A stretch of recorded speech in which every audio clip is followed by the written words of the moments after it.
We have two heartbreaking stories from the world of Reddit today. In our first story, OP catches his partner cheating on him and she becomes enraged, accusing OP of stalking her and invading her privacy. But does she really have a case? In our second story, OP suspects his partner of cheating on him, so he hires a private investigator to find out what's going on. After that, it's not long before the truth falls into OP's lap, so he has a tough choice to make. To find out how these stories end, get yourself a coffee and grab a bowl of popcorn so we can get into it. Last weekend, I caught my girlfriend cheating. She was leaving a bar with another guy, and they started hugging both outside and inside of a car, which lasted for about 4 to 5 minutes. As she was pulling off to leave, I stood in front of the car before she was able to drive off. When she saw me, her jaw dropped to the floor and I walked away. She called me and was angry because I lied to her about being at work that night. I actually was at work, but I left early, and when I used her location, it led me to finding her with another guy. I told her that she's just trying to flip things around on me when she was the one cheating, but she was adamant that she didn't do anything wrong. I left work early that night because I wasn't feeling well, and when I called and texted her, I didn't get a response. But when I sent her a text saying it was an emergency, she called me back 2 minutes later. That's when I told her that I felt really sick. I told her that I was too sick to drive home and asked if she could pick me up. I told her that I'm on the side of the road, just off the interstate, but she said that she wouldn't be able to get me. She went on to say that she was at a pool party and had something to drink, so didn't want to drive. She did say that she'd call me an Uber though, but I wasn't very happy with that. I ended up sleeping on the side of the road for a few hours until I felt better, which was around 11 p.m. At 2 a.m. I woke up, but I didn't have any calls or messages from her. I called her when I started to feel a little better, and by the sounds in the background, it seemed like she was still out. She got angry at me because I expected her to come help me when I was on the side of the road. She yelled at me saying, "I was at a pool party, and I had a drink, but I offered you a solution. Leave me alone about it. I'm on my way home." I found it very odd for her to be yelling at me because I needed her help, and during the 3 years we were together, I'd never asked for her help. Judging from the sounds I could hear during the call, it seemed like she was in a car that was parking somewhere. Eventually, I pull up to a location she told me about years ago but never used, which is when I found out she wasn't on her way home. She was with some dude. It was around 3 in the morning when I got there, and I saw them next to the car. I even took pictures and videos of it all. After the fact, she tried to deny everything I saw, and said that I violated her trust and privacy by stalking her. Apparently, me stalking her is me going to a place where she wasn't supposed to be.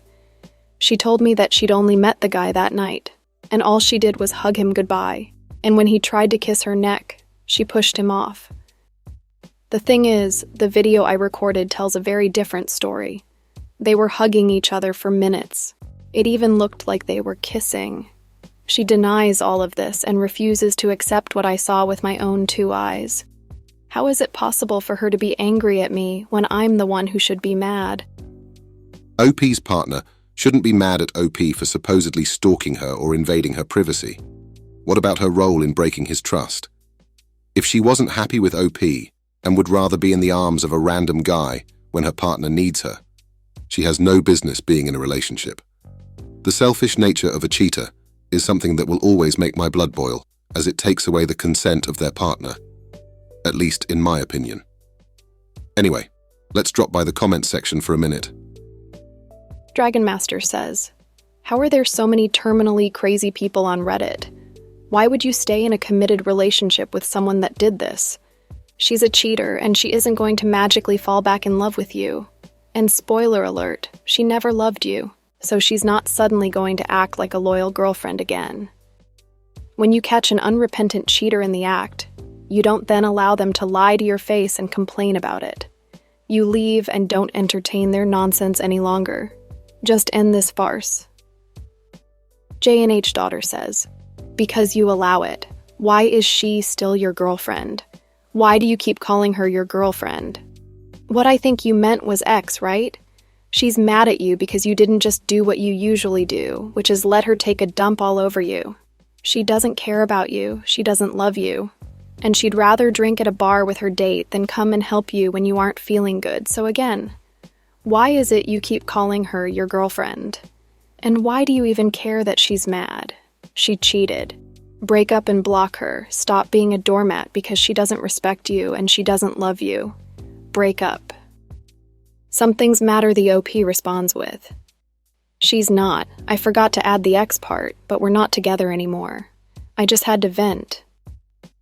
Thank goodness that OP didn't take this girl back.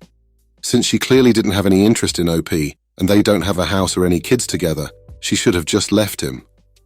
For the life of me, I will never understand why people enjoy welcoming so much drama into their lives. To cut a long story short, my fiancé and I have been together for 5 years, and every year she goes on this girls-only trip with her close friends, but something in my gut was bothering me about these trips.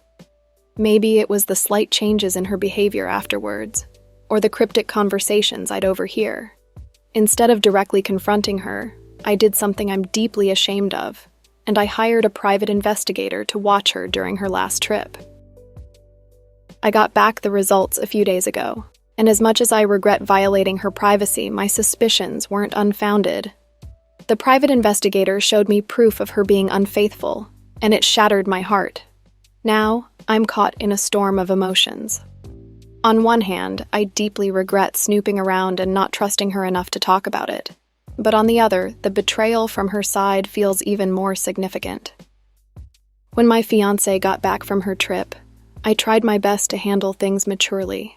I gave her a chance to be honest, asking if there was anything she wanted to share about her trip.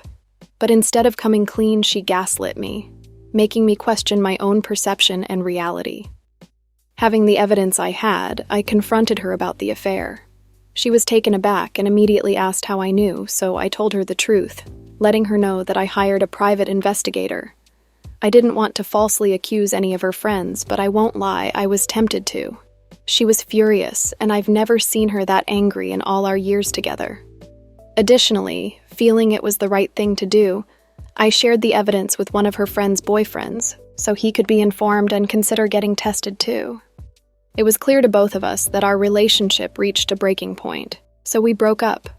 Despite it being my house, a house I've financially covered for us, I left and checked into a hotel, giving her space and time to pack her things and move out. We didn't communicate for a few days, and when she finally reached out, she expressed a desire to talk and perhaps find a way to mend things, but the trust was broken, and I couldn't see a future for us, so I told her no. Now, the part I didn't see coming was that she's considering pursuing palimony payments. For those of you who don't know, palimony is financial support that's given to a partner who's in a non-marital relationship after separation.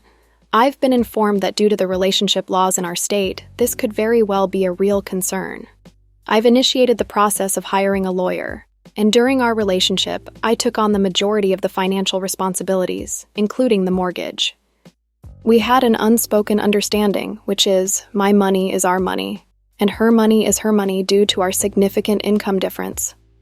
I never thought that my generosity would come back to haunt me. I wish I had a happier conclusion to this story, but life has its twists and turns.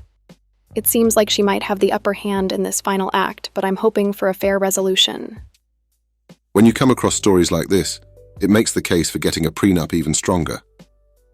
While marriage is marketed as this beautiful thing that's all about love, trust, and companionship, at the end of the day, it's a contract between two people.